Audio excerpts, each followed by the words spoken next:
Khammam TDP కార్యాలయంలో ఆవిర్భావ వేడుకలు ఘనంగా జరిగాయి. ఈ క్రమంలో పార్టీ జెండాను ఆవిష్కరించారు. అనంతరం ర్యాలీగా వెళ్లి బైపాస్లోని ఎన్టీఆర్ విగ్రహానికి పూలమాలలు వేశారు.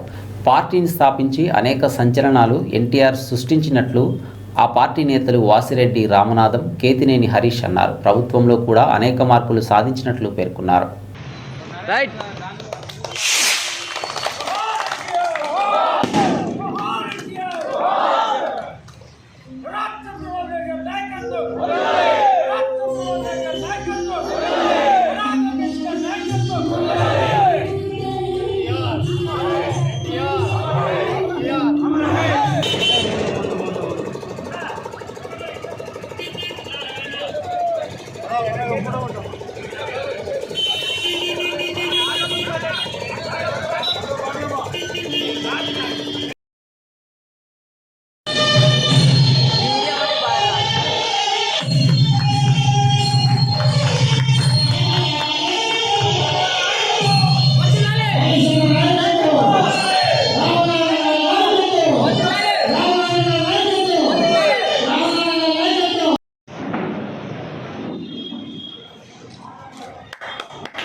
అలాగనే కేతినేని హరీష్ గారికి